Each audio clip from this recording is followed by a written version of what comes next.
All right, you magnificent bastards. Welcome back for another deep dive. And today we are diving headfirst into this Emmanuel Forbes shit show. Yeah. Drafted high, played like ass, and now he's bounced around more than a goddamn pinball. What the hell happened? This dude's career is about as predictable as a cooked-up kangaroo in a china shop. I like that. We're talking a first-rounder who got tossed aside like a used condom. Let's cut the crap in. Everyone knows the dude's built like a goddamn coat rack, could probably hide behind a goalpost. Did anyone actually think this quid could tackle in the NFL? The too skinny thing has followed him since high school. Oh, yeah. But even back then, he was making plays. Dude was a two-way star, scoring on offense, shutting down receivers on defense, even blocked a field goal and took it to the house. You were following him back then, right? Oh, yeah, I remember that block field goal shit. Even I could probably block a field goal if they let me on the field. Probably. But Forbes, he was special. You know what's wild? He almost went pro in baseball. Oh, yeah. Could have been striking out batters instead of getting burned by receivers. No kidding. The dude had a cannon for an arm, but football was his true love, and it landed him at Mississippi State. That's where shit got really interesting. Right. This guy became a goddamn interception machine. Oh, yeah. 14 pick six, return for touchdowns, and FBS record. You can't fake that shit. Hold up. 6 pick sixes. That's fucking insane. Was he just that good, or was the competition in the SEC that week? The SEC is a meat grinder, man. Yeah, they're pretty good. Forbes wasn't just athletic. He was a student of the game, reading quarterbacks like a goddamn psychic. Remember that 90-yard pick six he had at the Armed Forces Bowl? I do, vaguely. He knew exactly what the quarterback was thinking before the ball was even snapped. Okay, gotta admit, that play was pretty fucking sweet.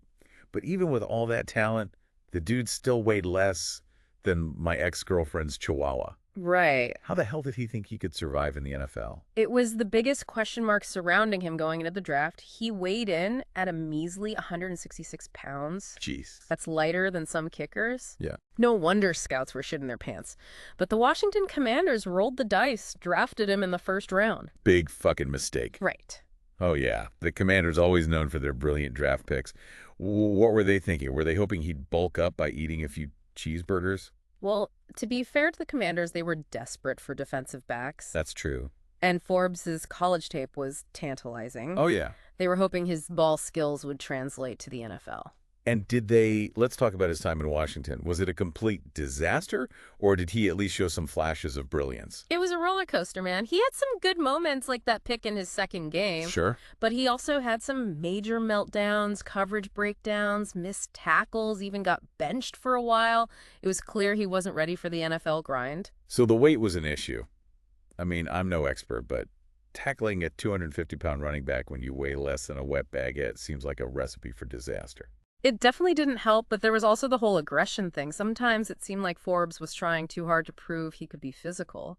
Remember that helmet-to-helmet hit that got him ejected? Oh, yeah. Not exactly a smart move. Yeah, the dude got fined more than I make in a month.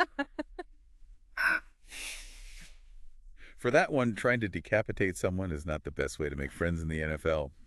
But hold on, before we go any further, I heard a rumor about a thumb injury. Was that bullshit, or did that actually play a role in his struggles? Yeah, the thumb injury. Yeah, that was a big deal. Turns out he was playing through a torn UCL for a good chunk of the season. A torn, what, speak English talk? What the hell's a UCL? It's a ligament in your thumb. Okay. Pretty crucial for gripping and stabilizing your hand. Imagine trying to jam a receiver at the line of scrimmage or make a tackle with a busted thumb. It's a recipe for disaster. Shit, that makes a lot more sense. So maybe those coverage breakdowns weren't all his fault. Maybe he just couldn't physically execute the way he wanted to. Exactly. It's easy to judge a guy based on stats and highlights. Oh, yeah. But we often forget these dudes are playing through pain and injuries.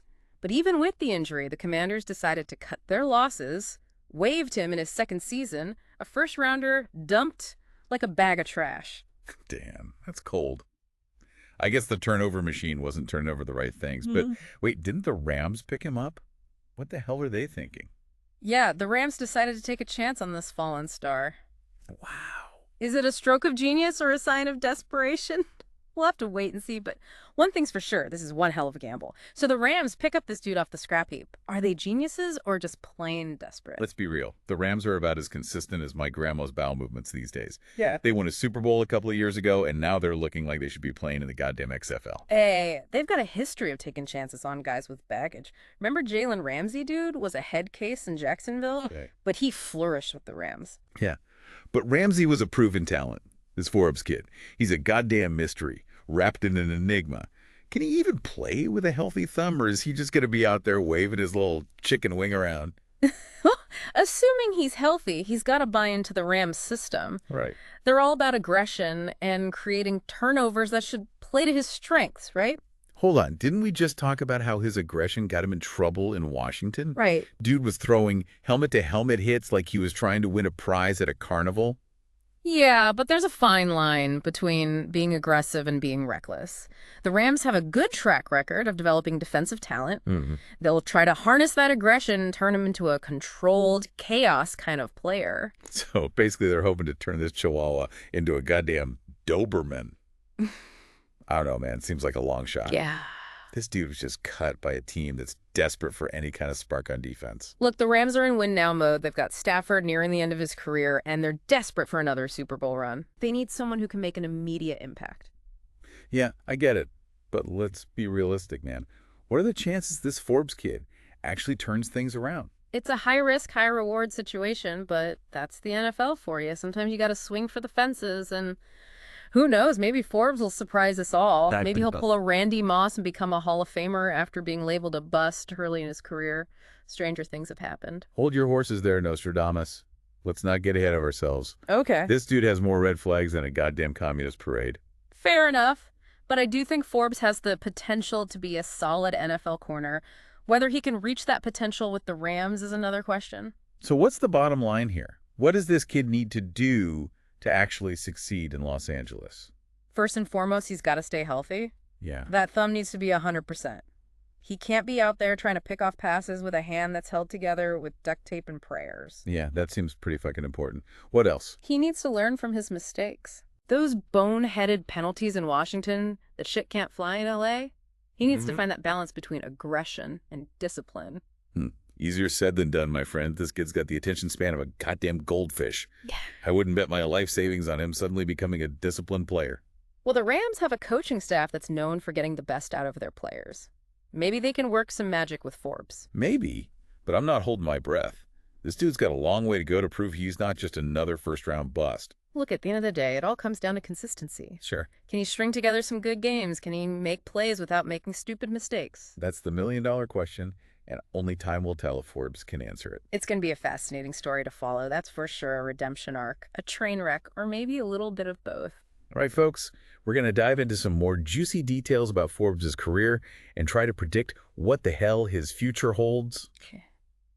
All right, we're back. Let's wrap up this shit show and figure out if Emmanuel Forbes is going to be the next Deion Sanders or the next Ryan Leaf. Hold your horses there, Cowboy. Comparing him to primetime is a bit premature, don't you think? Yeah, you're probably right, but hey, a man can dream, can't he?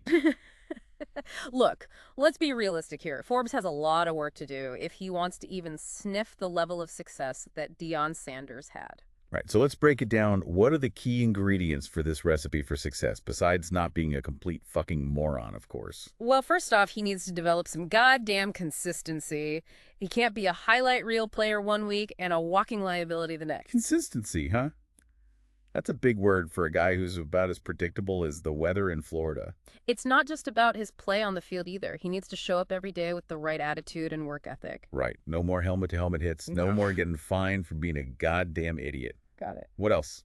He needs to learn how to use his strengths to his advantage. He's got incredible speed and instincts, but he needs to refine his technique and learn how to read offenses at an NFL level. So basically, he needs to stop playing like a chicken with his head cut off and start using his goddamn brain. Pretty much, he needs to become a student of the game study film, learn from his coaches, and figure out how to be a step ahead of the competition. All right, let's say he does all that. He stays healthy. He plays smart. He becomes a goddamn defensive genius. What's his ceiling? What can we realistically expect from this guy? If he puts it all together, he could be a Pro Bowl caliber cornerback. He's got the physical tools and the potential. Pro Bowl. Huh. That's a bold prediction for a guy who was just warming the bench in Washington. I'm not saying it's a guarantee, but he's got the talent. Whether he can translate that talent into consistent production is the big question mark. All right, so there you have it, folks. The saga of Emmanuel Forbes continues. Will he rise from the ashes and become a legend? Or will he crash and burn in spectacular fashion? Guess we'll just have to wait and see. Make sure you tune in next time for another deep dive into the world of sports. Until then, cheers, motherfuckers.